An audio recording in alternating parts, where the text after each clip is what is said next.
Kwa hiyo tulikuwa nasema rais achukue jukumu. Rais achukue jukumu. Haya matatizo yalianza awamu ya 5. Alipokuja Rais Samia alichukua hatua, maana shughuli za kisiasa zilikuwa zimefungiwa, uhuru wa maoni ulikuwa mzuia. Akachukua hatua, akakutanisha vyama vya siasa, vikazungumza mpaka tukafika kwenye mapendekezo ya mkadala. Nchi ilikuwa imetulia. Sasa yanazuka haya, bado anaweza kuona uzito wa jambo hili na kwamba maridhiano kahili ni muhimu. Inaweza kawaita hasa wanaohusika, serikali, CCM, Chadema, wakae tofauti zao, kila upande ukubali kwamba inawezekana waache msimamo wao kwa kiwango, kwa upande wa serikali, kwa upande wa CCM, kwa upande wa Chadema, waone tunafikia makubaliano gani ili tunakwenda kwenye uchaguzi bila matatizo. Tusipofanya hivyo, haya tuliyoyaona sasa hivi yataendelea. Sasa hivi kuna watu wanaodai wameumizwa kwa sababu ya mambo ya siasa. Tutaendelea kufika, kampeni imeanza. Serikali itasema polisi wasimamia amani, wadili na yote anayetaka hisabu amani. Chadema wataendelea kusema no reform, no elections. Katika kampeni hiyo aina hiyo kutakuwa na migongano, na migongano hiyo inaweza kuleta madhara kwa wananchi. Ni muhimu kama taifa tukakaa pamoja, tuone tuwezaje kuepusha. Sisi tunaamini wakikaa muda tunao, kukiwa na political will, tutapata solution. Na tulikuwa nasema watakapokutana wawe na watu wa kuwashauri. Na kwa mawazo yetu tulikuwa tunafikiria viongozi wa dini wanaweza kusaidia katika mazungumzo haya. Tulikuwa tunafikiria wachukue viongozi wa dini wachache, 3, 4, 5, wanakaa nao, watakuwa wanazungumza.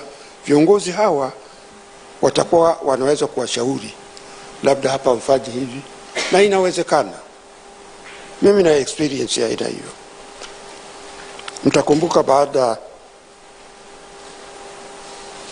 ya tume ya mabadiliko ya katiba kufanya kazi yake, nilitakiwa kwenda kutoa taarifa bungeni.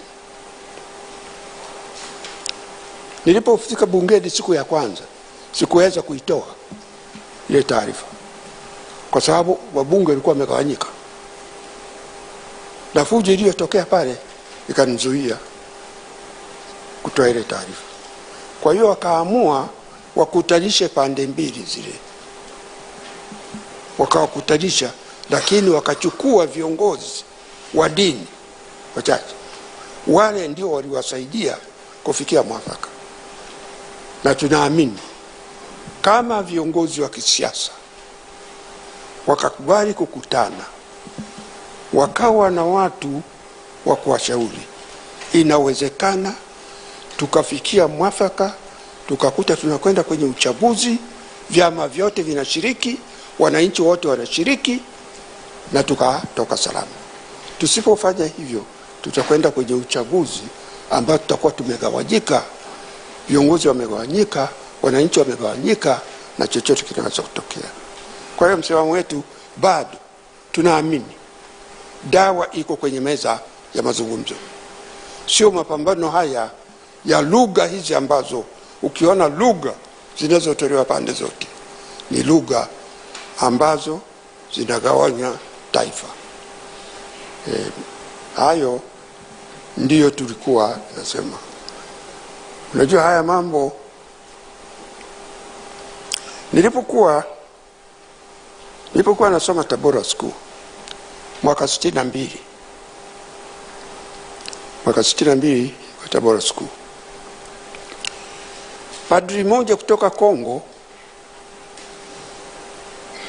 alitembelea shule yetu.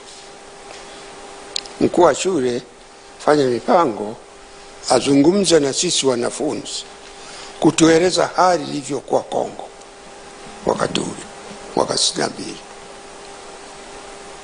Padri yule akatueleza vurugu iliyokuwa Kongo na wimbo wa uhuru, tumepata uhuru, wanafurahi tumepata uhuru, na nyimbo zingine zilikuwa very famous. Kulikuwa na mbogani India pada chacha na wanazungumza, lakini kuna vurugu, imekuwa vurugu kubwa kabisa kwa wananchi wa kawaida. Anasema walipo zile wanaona fujo, na huku na wimbo wa uhuru, wenyewe wakatafasiri maana ya uhuru ni fujo, uhuru ni vita. Padri anasema wananchi Kongo wanauliza uhuru utakwisha lini?